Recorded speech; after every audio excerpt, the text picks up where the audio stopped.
Jean-Christophe, congratulations. Thank you. You just did the OGR. How Yeah. does it feel? Relieved. When you ride, relieved. You know, Yeah. it's the end of a long adventure and project. Yeah, absolutely. Yeah, and your arrival, typical of your nationality, international team, and crazy, I call you crazy Mexicans, but yeah, you're Spanish and French Yep. and so on.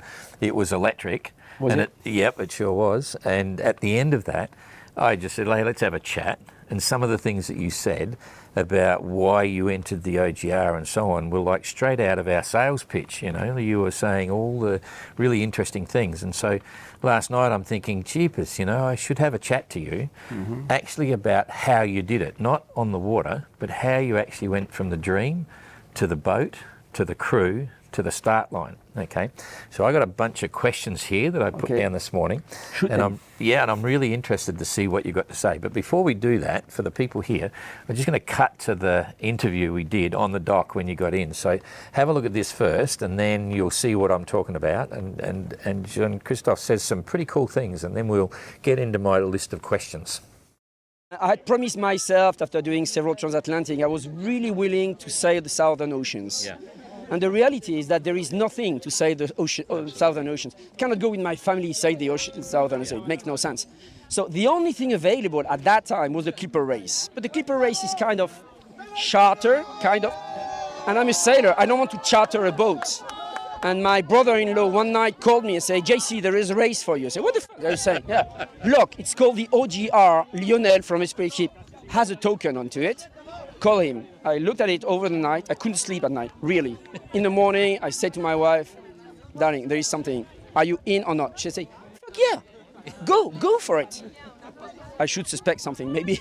But no, she said, yeah, go for it. I mean, you live only once, so just go for it. Yeah. And then it was, the rest is execution. Shall I do it with Lionel? Shall I build my own project? Shall I go with the Spaniards, etc.? That's only execution. Yeah. Build the project, keep the objective, do it. You have no money. Money, you always find it. You are reasonable. So our views, I remember when I was with the Spaniards, they say, if we do the OGR, if we have a boat, I say, no, you don't get it.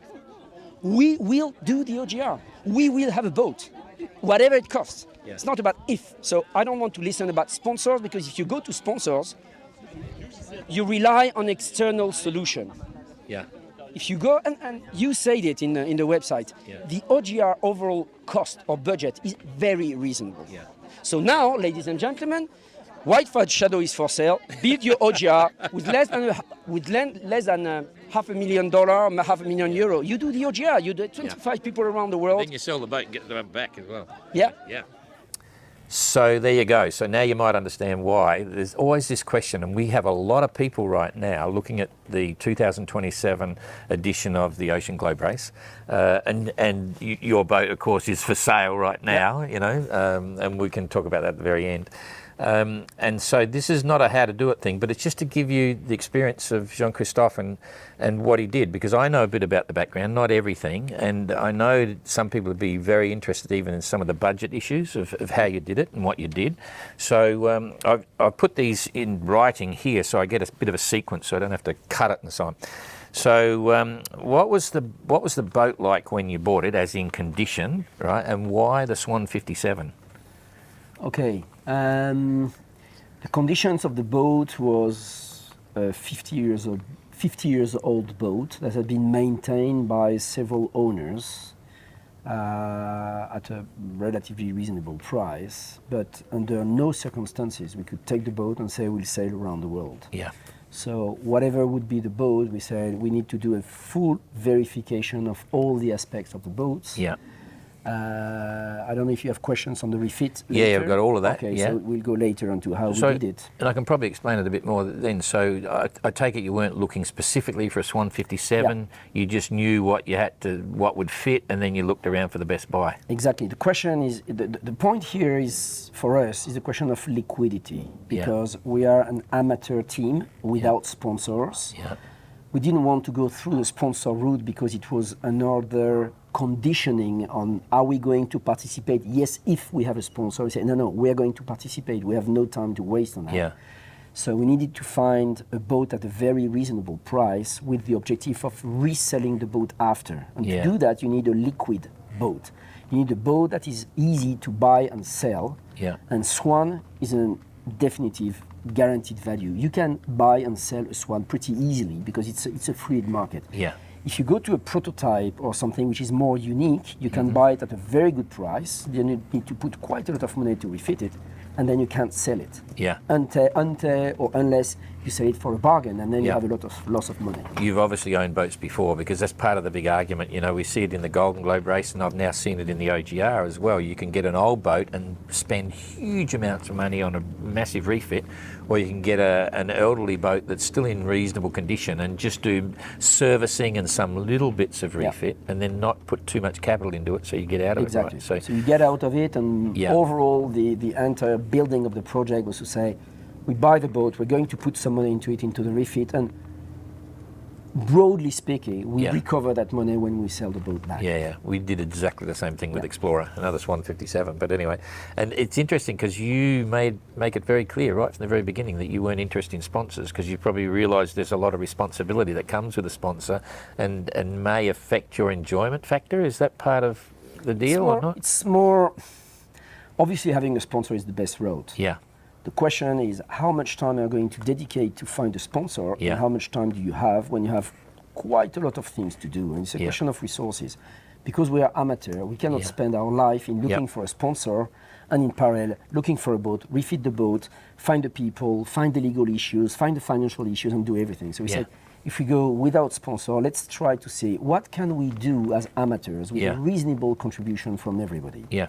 With this money, can we make it or not? Yeah. And we consider that we were able to make it without a financier or somebody putting a lot of money. Okay, so can you explain the level of structural and rig refit to meet the OGR requirements, and any surprises or challenges along the way? Now, this is just the boat, not safety gear and extra kit. Okay, what very did easy. You go through? Very easy. 3 circles. Yeah. The very first circle is about the core value of the boat: keel, through hull, rudder, and mast. Yeah. That's the 4 things. We cannot have a failure here. So we took the boat, took all the through hull out and changed them into brand new brass ones, or copper or brass, whatever, but the best quality ones. It was good to do it because they were all shitty. Yeah. Second, took the rudder out, revised totally the axis and everything, and we had some pretty bad surprises here, as you had on Explorer. So we had to redo the entire system of rudder. We did the same thing. The keel has been inspected. We had to empty the boat, bring some X-ray or whatever system they have to check the 18 bolts to make sure that they have the consistency and the keel was really correctly attached to the boat. And the last one is take the mast out and change all the rigging. So once you have that, you say, good. I have a floating boat that I can maneuver. The rest is little thing, but this is a safe boat. Then we go to the second circle. Second circle is about life. We need water. To have water, we cannot have one system of making water. We need 2 systems of making water with 2 different supplies of energy. So we have one main water maker on 220 volts with the generator, and a secondary water maker on 12 volts with the aero generator on the batteries. Jeepers, I didn't realise that. I thought you had no desalinators. So they both failed, did they? We had 2, and we had problems, and then I go to it. We'll come to that later. I didn't think I thought that's smart, saving money, not putting a new desalinator, but you had 2. Okay, that's a story in itself. So, and that was about it. Is to say, life is about water. The food or whatever you can manage, but you cannot not have water. So this is crucial. Second layer. And then the third layer is you have to be prepared for the OGR, which is, and this is quite a lot of time. You need some very special electronics, which is telecommunications, radar, security aspects, etc., etc. And of course, a big budget is about sales. Okay, so. We'll go on to the next one. This is how much extra equipment like HF, SSB radio, desalinator, weatherfax and safety gear did you fit, and was it all new or some second hand? That was the main part of it, because people can look through the notice of race and see what they've got to get. But did you ever buy second hand stuff, or you bought all new stuff? Or we had to buy all of it. We have none of it. Basically, the boat has an HF and that's it, because we buy a boat. You have an HF and a plotter. The plotter is useless and the HF is not enough. So we had basically to buy the entire set of this system. All the systems we purchased were second-hand.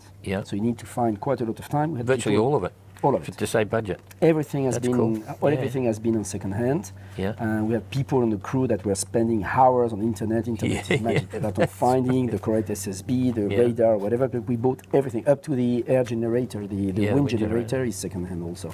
Far out. So everything is second hand. Yeah. And up you go. Yeah, okay, that's cool. Okay, can you tell us what you think it costs to get to the start line, you know, in terms of just approximately for the whole package, that's in terms of buying the boat, buying all that kit, putting it on the line, all those sorts of issues, so refurbishing the rig, redoing the rudder, just an estimate. Very easy. Purchase the boat, roughly 150,000. Yeah. Refit of the boat, roughly 150,000. Yeah. Race costs and appendix, insurance, food, etc., 80,000. Yeah. Okay. Now, if you consider the way we built it, I suppose it's a question you're going to make to me, so I'm going to answer it before you ask the question. Yeah.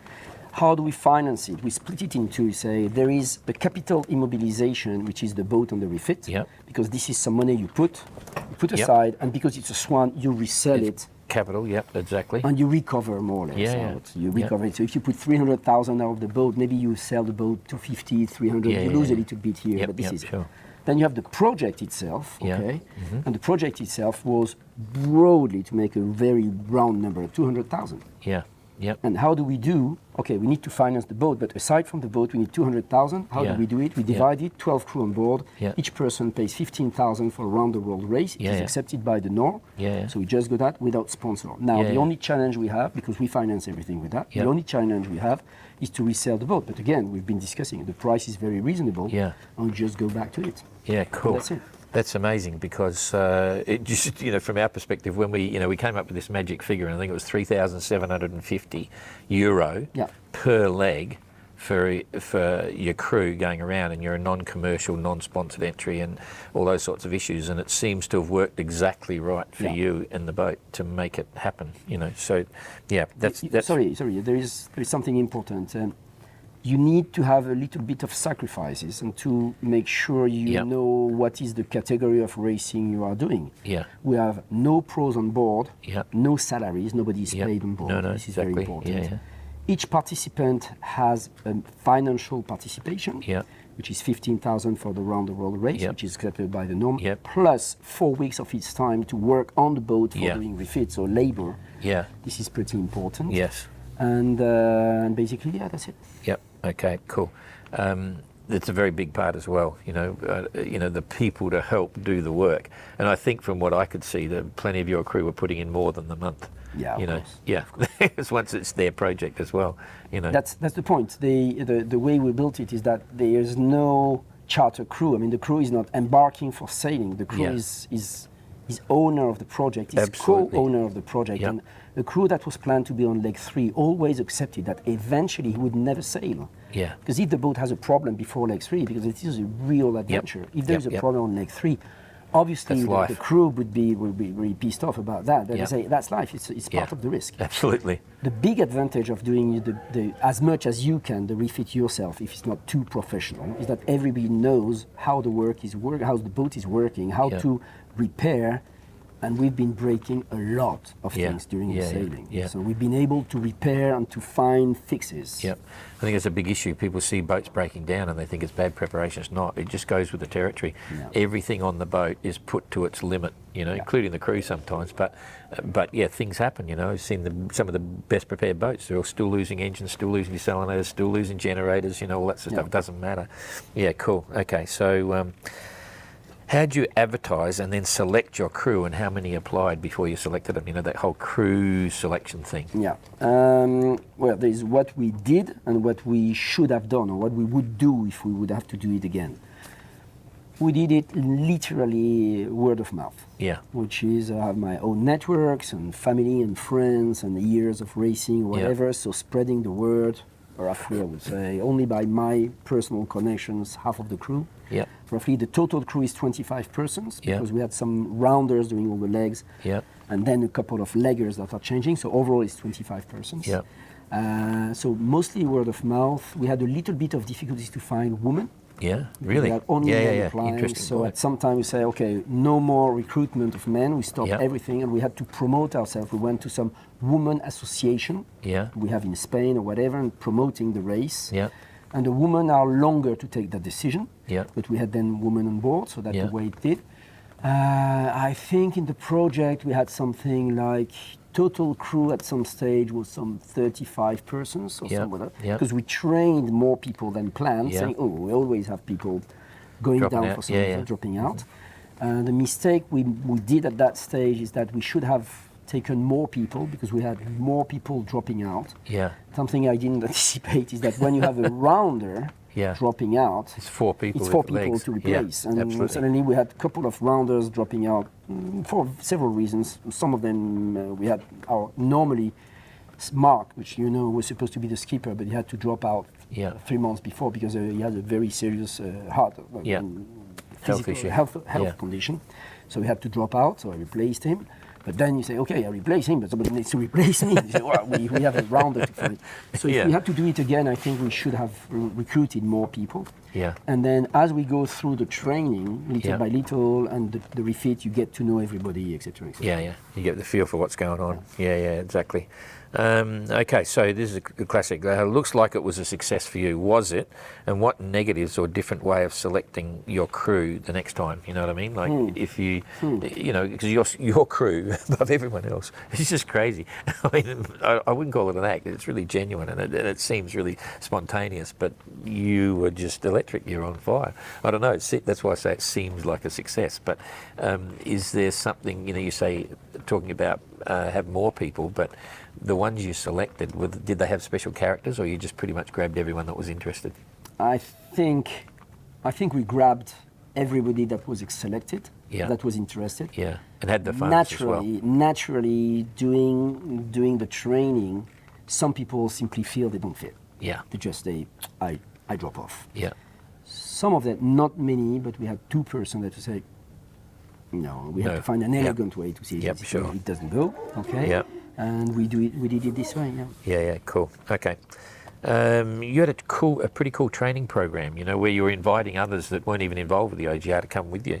Can you tell us a bit about how that worked? You know, what you did. You know, like the training, how many miles offshore, or Yeah, or, you know. the training actually was made through a mandatory 3 times a week Yeah. training, full training.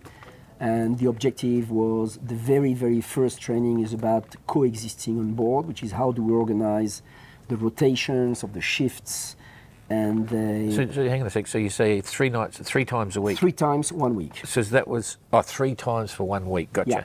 So 1 week about yeah, 1 week on board. Yeah. sailing together, organization of the shifts. When you get off your bunk, because you let the bunk to the other, you prepare the Yeah. bunk, you prepare the bed for the other one, but the one that is going to go in your bed is preparing your drink. So we have some very Okay, so get established. this right.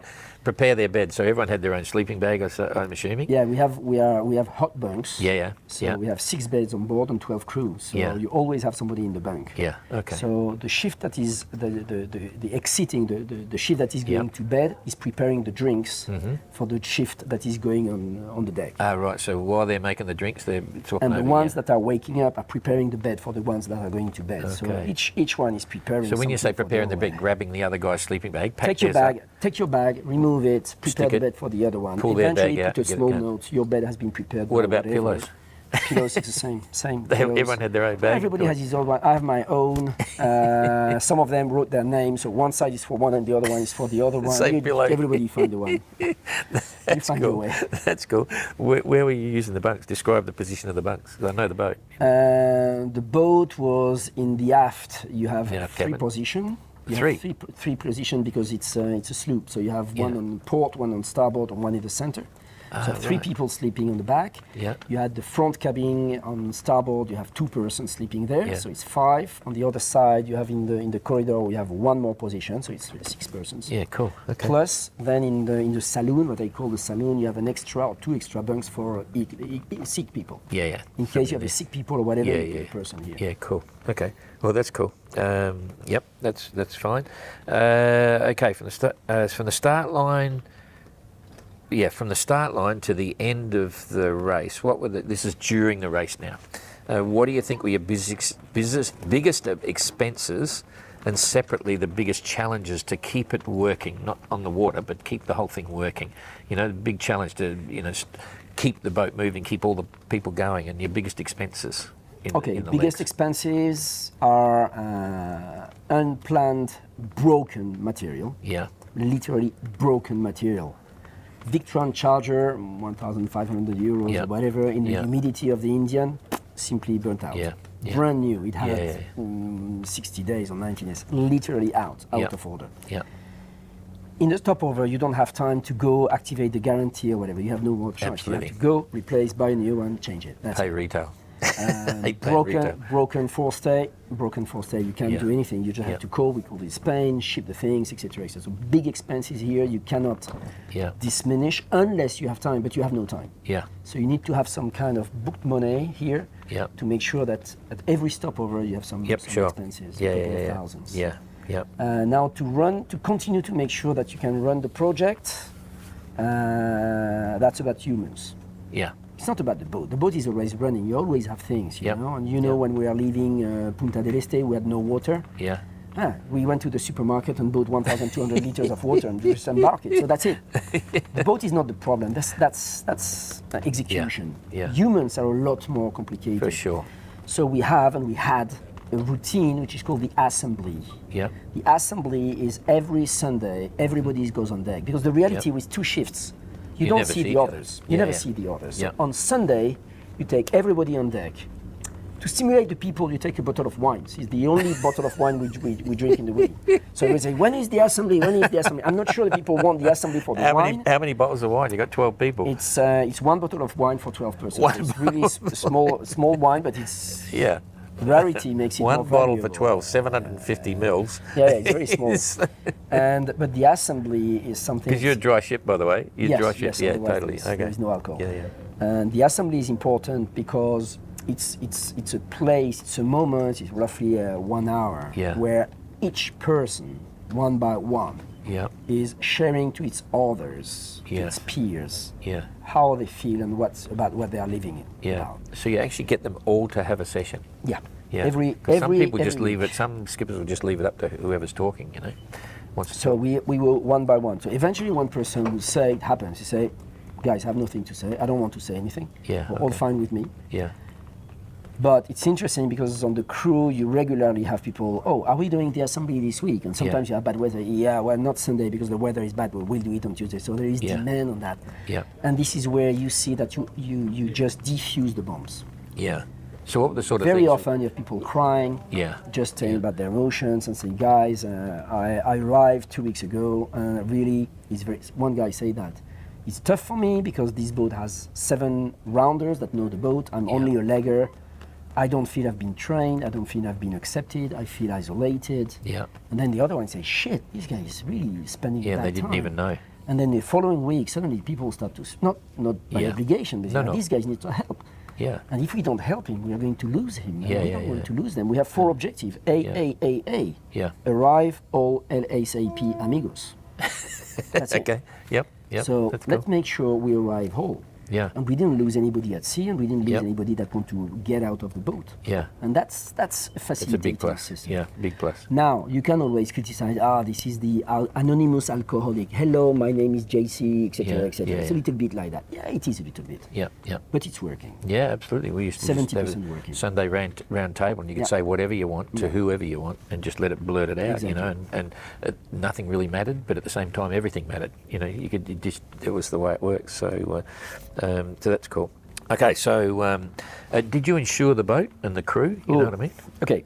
I say who because it's a complex matter. So insuring the crew, we always said from the very beginning, guys, what is crew is crew. So everybody has to take care of his own insurance until the OGR came and made a proposal, which is an individual insurance. But if all the crew takes it together, we felt it was a good proposal. So everybody decided collectively to take it. It was a syndicated decision. But this has nothing to do with the administration of the project, because everything that is crew-related, individual equipment or whatever, as long as you follow the guidelines we were given was Yeah. personal responsibility. Sure. We didn't provide a harness of life jacket to the people. Everybody arrived with his own their own equipment. gear. We can pay Yeah. for it. Okay. Yeah. The boat insurance.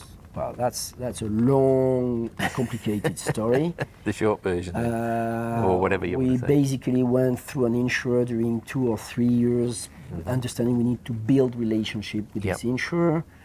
At the end, the proposal he was making was very expensive. The Yep. OGR came with a proposal also for all kind of accident, yep. very expensive. I can give figure. Yeah. The insurance was something like 80,000 a year. So you multiply it by 2 years, it's 160,000 for insurance.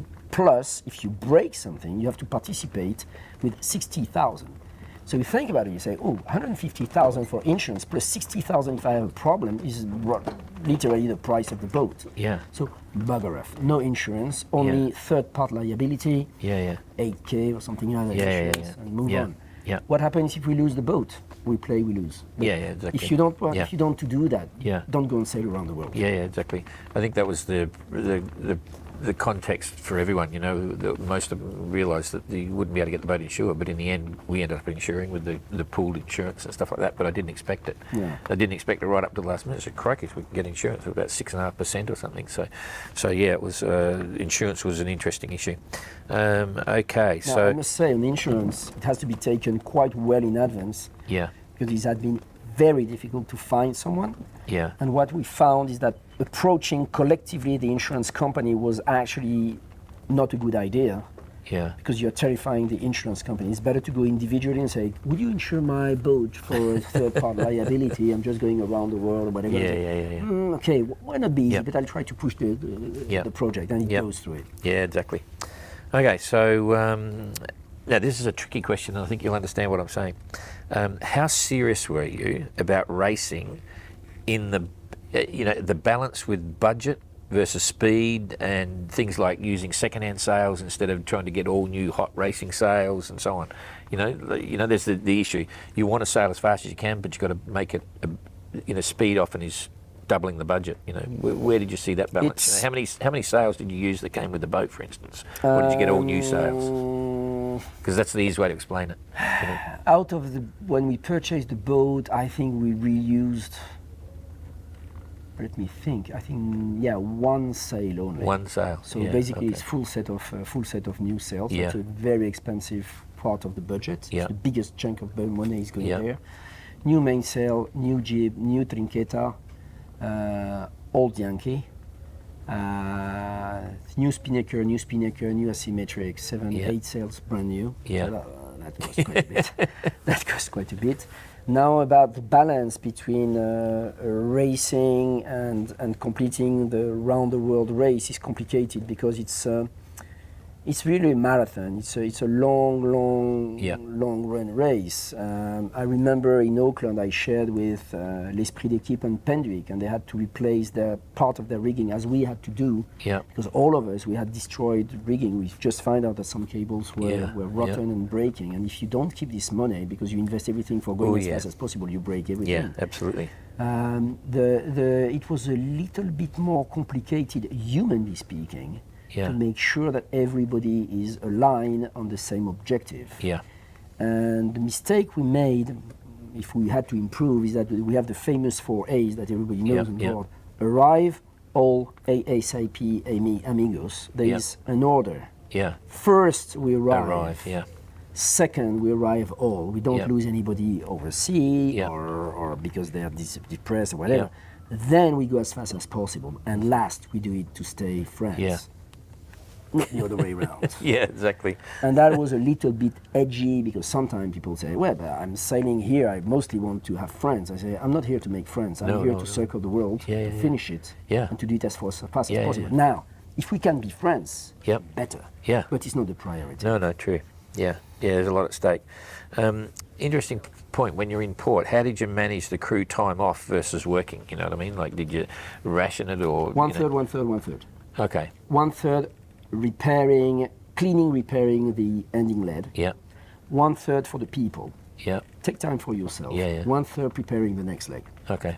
Yeah. And every crew mandatory was committed to stay in the harbor 10 days. Yeah. Okay. So leaving crew, stay 10 days, entering crew 10 days before. So Yeah. we had sometimes More 14, people. 15 people Yep, working yep. on board. Cool. That's good to hear.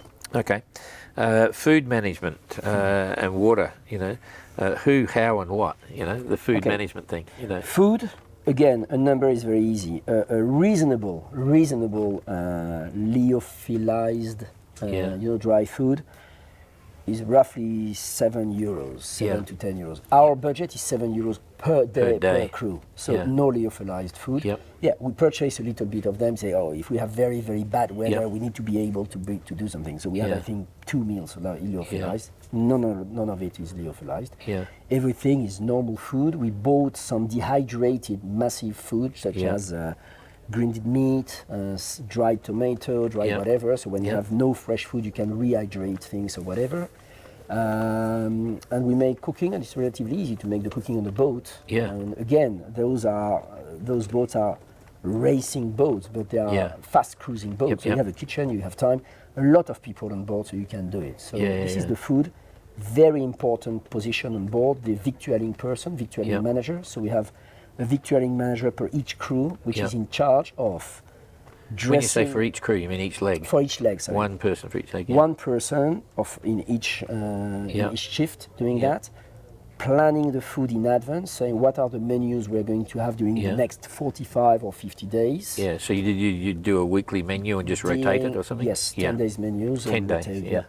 And then doing the list of what has been to be purchased, taking care of doing the purchase is 2 full days. Yeah, at doing least. the purchase, Yeah. and then stocking on board. Yeah. And then taking off the boat in order for every meal to be prepared. Yeah. We have no assigned crew. We are rotating the cook. Yep. Yeah. And every day there is a different cook that is taking the elements Yep. taken by the victualling manager and doing the cooking. Running to the menu. So you Yeah, have the running weekly to the menu menu. or 10-day menu. Yeah, yeah, that's cool. Very good food, huh? Yeah, well, it's your style, That makes sense. And the €7 a day is probably about right. That makes sense. Anyway, okay, so safety regime. Everyone's got a different take on this. Not meeting the notice of race rules, but the management on the boat. How you do it. Like life jackets on 24 hours every time you're in the cockpit, or how did you Very manage simple, that one? very straight rules. No interpretations or whatever. There is a safety manager who is empowered of making sure that all the safety equipment is online, equipped, everybody knows how to do it, and is knowing also about the safety equipment we have on board. Yep, sure. Safety manager, very important. Yeah. Then for the rules about When to wear life it. jackets, Yeah, etc., etc., our rule is nighttime. Yeah. You have your life Everyone, jackets. yeah. No discussion. Yeah. Lifetime. If you reduce the sails, you put your life jacket. So as soon as you put the first reef on, everyone on First reef deck on, is everybody on deck. Yeah. that's a good idea. Yeah. And if you have no reef because you're on spinnaker, more than 10 knots also. 10 knots of boat speed or 10 knots of wind. 10 knots of Spinnaker, wind. more than 10 knots. Life jackets. Yeah. Yeah, cool. So the concept behind that is the boat easily maneuverable or not? To get around, yeah. Yeah. No? Life jacket. Absolutely. Yep. Yep. That's that's cool. That's easy. Yeah. And it hasn't been discussed. Yeah. Some people, by mistake, sometimes just forget about it. It's Yeah. a collective responsibility to say, hey, Look you after your forget. mates, yeah. Let me take it for you. Yeah. Everybody's taking care of the other. Tell me, everyone had a ship safety management plan which details Yep. actions for everything involved. Did the crew ever refer to that and sort Yeah. of study it and read it? So you think that was a worthwhile document? At every leg, you Yeah. take the leggers because the Yeah. rounders are okay about it. So read Just this. going into Yeah. into the safety procedures. Yeah. Yeah, yeah, cool. Okay. Okay, 12 people is a lot. How did you manage the onboard watches? Like that, what, your two watches? It's relatively easy. First, why 12 persons? Yeah. Budget. Budget. No, it's very simple. Yeah, that makes sense. Could we be 10? Yes, but if we are 10, we cut the budget of 30,000 because Yeah. each person is 15,000. Yeah. So 12 is very simple. How many bunks do we have on board? Can Yeah. we sail with those? Yeah. 6? Okay, so 6 persons Yeah. sleeping, 6 persons working, Yeah. 12 persons on board, Yeah. better budget. That's Yeah. the only reasons for 12 is Yep. that. Yep. Sure.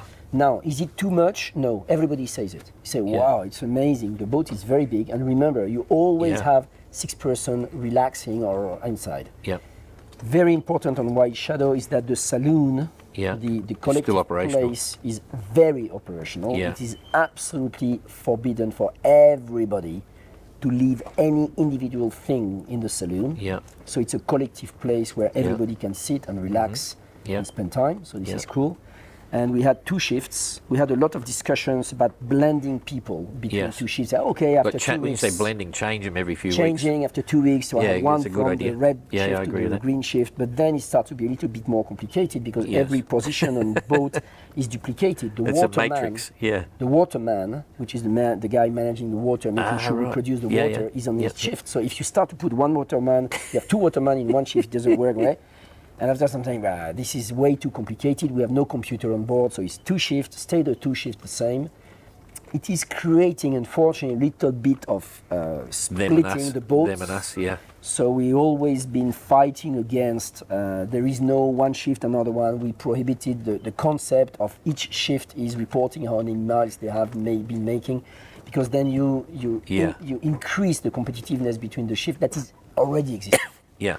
So let's try to smooth it out. Yeah. Okay, that And makes sense. everybody, on our case, in our Yeah. way, everybody is on shift. Yeah. The skipper has a shift. Yeah. The first mate has the other shift. Yeah. And everybody is navigating. We don't have one guy in the cabin that is waken up at any time. Everybody is on the same Yeah, that's level. cool.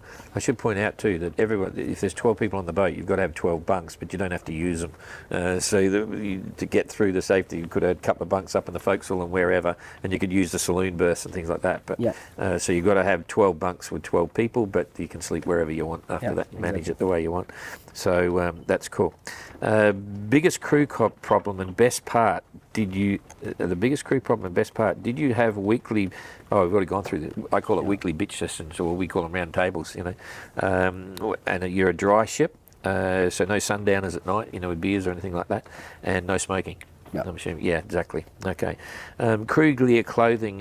What and how and did you manage that with space limits on board? In other words, did you give them all a bag and say everything you come on board's got to fit in that bag? 30 kilos per person, 60 liters.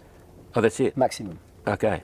Yeah, Manage including your wet stuff, weather gear and sleeping everything. bags and all the rest of it. Everything. So 30 kilos and 60 litres. Yeah, too much. Everything. So short. Did you have? They didn't have to put their wet weather gear and boots in the 60 litres, or They do. everything? Yeah.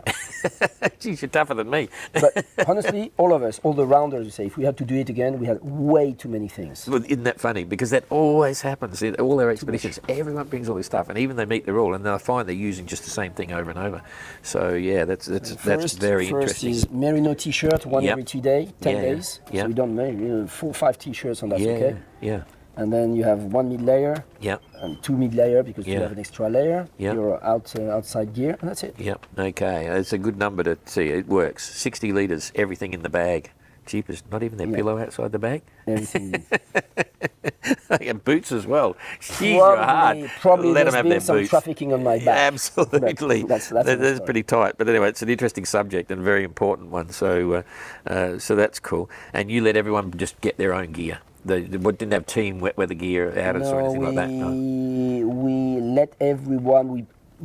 You vetted it all to make sure it's defined right. very precisely what is the gear needed. Yep. We have a list of we have a recommendation list, of packing list. Typically, the merino is just a magic absolutely. fiber. Yeah, So you say you should take this amount of merino, whatever. Then Yeah. everybody's free to do the way they do it. They want it. Yeah. Cool. And Okay. the collective things are toothpaste, toallitas, which is the cleaning, the cleaning pads or things Yep. like that, and Yep. soap is collective. Yeah. Okay. So you don't Yep. bring your things. Yeah, sounds cool. Interesting subject. First of all, before we get into how everyone did it, what sort of toilet? What type of toilets do you have on board? You got the Jabsco pump ones, or they super dunnies, or they? Look at us. What do you think we have? I don't know. Super dunny, not buckets, surely. Of course, we have Blakes. The Oh, baby Blakes. Oh, yeah, baby Blakes. Yeah, The Swan yeah. baby Blakes. Absolutely. Hey, funny story. I just bought a new boat, right? And it's got the real deal, the Swan bloody. Don't change But it's them. not a Swan. We didn't buy it. No. Don't Well, change the them. owner took them off, but I bought the boat, and so, to my surprise, I just found out 2 days ago. He sent me pictures of all the stuff he's got in his warehouse. There's the 2 original dunnies. Put them back. Put them back. I tend to agree because it's either that or a super dunny. I'm a big fan of the super dunny, the Levac. which has got a bilge pump, and a vacuum seal lid. That's pretty good. But when I saw that, I said to James, "Hey, check this out. We got the magic number." We made the calculation. I'm not sure. Did it break down? Did they break down much, or change the seals? No, it's zero for the whole trip. Of the whole trip. 12 people going to the toilet. Let's say average 80 usage a day. Yeah. Okay. So you sold me. I think we got to put the original brakes back. It's a no-brainer. If you have they're actually a status legs, symbol. put them back. They're a status symbol. Yeah. They are super solid, super efficient. They're leaking a little bit, they're but like you a can always tractor. tack. Yeah. They are tractors, 4x4. For this kind of race, no doubt. Okay. All right. Well, we're now onto the real deal, because I mean, some of the boats, for instance, they ban the guys from having to pee over the side of the boat, for instance, because it's too dangerous. And they've got to. So and then it's pretty hard for a guy to stand in the dunny and try and aim for the bowl. So the boys have got to sit down as well. How did you manage your? Same. Exactly the same. Everybody has to sit. Everyone sits and no peeing over the side? No. Yeah, it's interesting, eh? I don't know how. And toilet disinfection every day. Yeah. A whole regime. Every day, whatever happens, you have the cooking team. Yeah. Is also the team, 2 persons cooking. Yeah. There's also the team for the disinfection of the toilets. Jeepers, I'm just thinking I'll be sitting down quite a lot, eh? I'm not as young as I used to be. Anyway, okay. So then, in terms of personal hygiene for washing and things like that, did you issue certain water? Did they shower on board or only on deck, or how did you manage the showering and washing? No shower. No shower. No freshwater shower. No freshwater shower. The reality is that we could have thought, and at some time we believe we would be able, but the reality is that first leg, we found out a leak in gas oil, so we had a lack of gas oil, so no energy or poor energy, so poor water making, so no shower. On the second leg, we found out that the real problem we had was a tank that was broken, and we had 250 liters of gas oil at the bottom of the boat. So no water either. On the third leg, we had the battery charger. No, was it? No, the generator. We had a problem, whatever it was. So no water maker at full. Yeah. On the fourth leg, the water maker was out. So no water maker, no water maker at full. So no shower. But the reality, a bucket on the deck.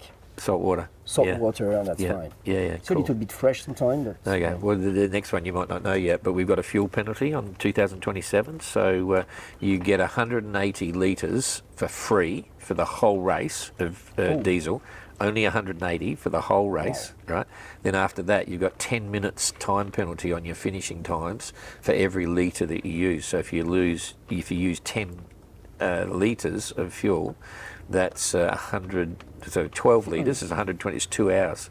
So if you use 12 litres of fuel, because we want to really try and push the issue of for various reasons, but go on for alternate energy. Water generators, wind generators, solar panels, and also because I mean even on Explorer, I mean jeepers, the amount of fuel they're using is crazy. With generators for freezers and fridges and all that sort of stuff. So it'll mean a rethink that everyone now knows. They've got to adapt a bit. Anyway, because you would be the same. We carry on Explorer 800 litres of water. Would you be about the same in your tanks? We carry 800 liters. So 800 litres, 40 days. 40 days. That's it's just enough for drinking. But it's not a huge amount. No, even for drinking. We've been measuring it because this leg we had problems of energy, water maker. We had some bottles, etc., etc. The average consumptions of 12 persons per 24 hours is 28 liters. 12, 28, I always say 2 litres, but that's drinking, a bit more, knowing that 2/3 of the water goes into the kitchen. Yeah. You prepare rice, you prepare noodles, even if you put water, it's 28 Interesting liters. figure. Remember that? That's good for a lot of people, 28 litres for 12 people. Including everything. Yeah, fair enough. Energy, I don't know if you have a question on energy, because we have some very good learning on that. Tell us about it. The energy, the very best energy we could have was the generator, but of course there is a problem of fuel consumption with the generator, even if it's very efficient. Was yours a new one, or is it on the boat? It was in the boat already, so we just took advantage of it. And then you have the 3 alternative energy sources, which is solar panel, wind generator, or water generator. I mean, not hydrogen, water generator. Water generator. The experience I heard from the other boats on the Swan was very complicated to put a hydro generator because the hood is very high, it's complicated to put, etc. Or you put a pod, but then you have a wheel. Pods weren't successful. We've heard some bad reports of that. It wasn't successful, so bad experience on the hydro generator. The wind generator was just amazingly powerful. Yeah. Amazingly. I mean, we've been doing 80% of our energy on the wind Really, generator. which one do you got? Which one you got? The XR? The XR. Yeah. The XR, yeah. Very, yeah. very Okay. logic. From 16 knot Yeah. apparent, you just fill in your batteries as much as you want. You have Yeah, no yeah. limit on energy. Yeah. The problem, though, is the noise. It's very noisy. I know, I've lived with them. So we had them on. when you have poor wind, it's nice because it's giving you an indication Most of of the the time wind it's screaming. power. Yeah. But I saw that Galliana did it on the top of his mast, which Yeah. is super smart. Yeah. And the Well, he's not so solar happy with that panel- because it's a bit small. It's Yeah. a bit nominal, you know. And the solar panel, in our case, we didn't invest much in solar panel because we had the wind generator. Yeah. So we had some flexible. Shit. Yeah. It's Yeah, you got to get get it was clean. bad. So all you need to have a lot of panels everywhere, Yeah, yeah. permanent. Yeah. Yeah. But for us, the big surprise was wind generator. Yeah. You know, the two Okay. legs on the three legs. I mean, the 2, 3, and 4, we had zero energy consumption aside from, power generation yeah. aside from the wind generator. Yep. Cool. Yeah. Were you running all lights like normal, like getting everyone use headlamps and things like that on board at night? So all of us have headlamps which are USB charged. Yeah. So we charge them. Fridge always working, not freezer, not deep freeze, but fridge working. Yeah. And then you have the dormant electronic because Yeah. you have the AIS, the tracker, Yep, and whatever. yep, And yep. this is taking energy also. Yeah. Yep. Too true. Okay, that's cool. Any medical issues or advice or thingos on board? We had. Do you have a doctor on board? Yes, we have a Yeah. doctor, an HR doctor on board. We didn't have any major issue, Yeah. medical issues. Yeah. no. Cool. Okay, so the boat's for sale, Yeah. right? Do you think you're going to break even? Where does it sit? You know, when you come back to it, you know, like by the time crew contributions I can explain and you things. something because the project was we legally we created an association. Yeah. Which is a French structure where Yeah.